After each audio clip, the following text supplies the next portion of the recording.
बिस्मिल्लाहिर्रहमानिर्रहीम। अस्सलाम वालेकुम। गुड इज़ न्यू विज़ारिश में वेलकम। आज मैं आप लोगों के लिए ब्रेड पकोड़ा की रेसिपी लेके आई हूँ, जो हो कि बहुत ही आसान और कम इंग्रेडिएंट से बन जाने वाली रेसिपी है और बहुत ही मज़े की ये रेसिपी है। इस रेसिपी को ब्रेड समोसा भी कहा जाता है और ब्रेड पकोड़ा भी कहा जाते हैं। बहुत ही ज़बरदस्त और आसान सी रेसिपी है। चलते हैं जी अपनी मेन रेसिपी की तरफ। सबसे पहले मैंने लिया है 1.5 कप बेसन लिया है और इसमें मैंने थोड़ा सा हरा धनिया ऐड कर रही हूँ और आप चाहें तो इसमें थोड़ा हरा पुदीना भी ऐड कर सकते हैं। और थोड़ा सा इसमें मैंने ज़ीरा ऐड कर दिया है, तकरीबन 1 टेबलस्पून के करीब ये ज़ीरा है। और थोड़ी सी हरी मिर्चें कटी हुई मैंने ऐड कर दी हैं और थोड़ा सा मैंने बारीक कटा हुआ प्याज, एक मीडियम साइज़ का प्याज कट कर लिया बारीक बारीक।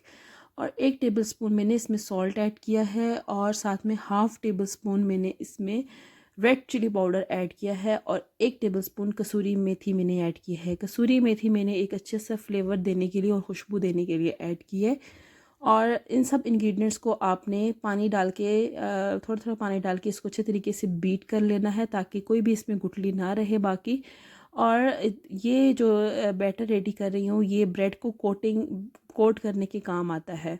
दूसरी तरफ मैंने बॉयल पोटैटो ले लिए हैं, 2 से 3 बॉयल पोटैटो ले लिए हैं। इसमें मैंने थोड़ा सा हरा धनिया ऐड किया है और थोड़ा सा ही मैंने प्याज इसमें ऐड किया है, थोड़ा सा ही बारीक कटा हुआ इसमें मैंने प्याज ऐड किया। और इसके अलावा कोई भी वेजिटेबल्स, कैरेट और कुछ भी आप ऐड करना चाहें कर सकते हैं। थोड़ा सा हरी मिर्चें ऐड की हैं मैंने और थोड़ा सा मैंने ज़ीरा ऐड किया है। और लास्ट पे मेरे पास थोड़ी सी शिमला मिर्च रखी हुई थी, लास्ट में मैंने थोड़ी सी वो ऐड कर दी है। आप कोई भी वेजिटेबल ऐड कर सकती हैं, बंद गोभी ऐड कर सकती हैं, कैरेट ऐड कर सकती हैं, कोई वेजिटेबल भी, मटर चाहे वो भी ऐड कर सकती हैं।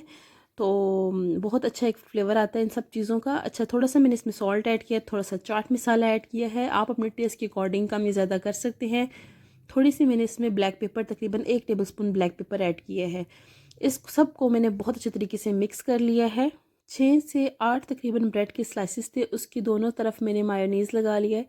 आप चाहे मायोनीज़ भी लगा सकती हैं, टमाटो केचप भी लगा सकते हैं और सब्ज़ पुदीने की चटनी भी लगा सकती हैं। आप इस तरह लगा के इसके ऊपर ये जो पोटैटो का आपने कोटिंग इसकी अंदर जो फिलिंग रेडी की है, आप इसके अंदर ये फिलिंग करेंगे बहुत अच्छे तरीके से, एक स्मूथ तरीके से। आप चाहें तो ब्रेड के एजेस को रिमूव कर सकते हैं। मैं रिमूव नहीं किए ब्रेड के एजेस, ये ऑटोमेटिकली खुद ही रिमूव हो रहे थे क्योंकि ब्रेड बहुत फ्रेश थी और सॉफ्ट थी और ये इसके एजेस खुद ही रिमूव हो रहे थे। मैंने बिल्कुल इसको कट नहीं किए कि मुझे लग रहा था कि ये वेस्ट हो जाएंगे। तो इसको आप त्रिकोण शेप में भी कट कर सकते हैं, किसी भी शेप में चाहें कट कर सकते हैं। और फिर जो आपने कोटिंग तैयार की थी ब्रेड को बहुत अच्छे तरीके से इसमें कोट करना है हम लोगों ने और फिर इसको डीप फ्राई कर लेना है। गरम ऑयल में आपने इसको डीप फ्राई कर लेना है।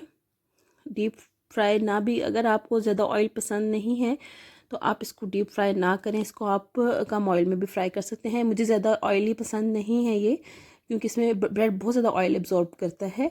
ये जी इसकी फ़ाइनल लुक देखिए, सब्ज़ धनिए की वजह से और मेथी की वजह से कितनी खूबसूरत इसकी लुक आई है।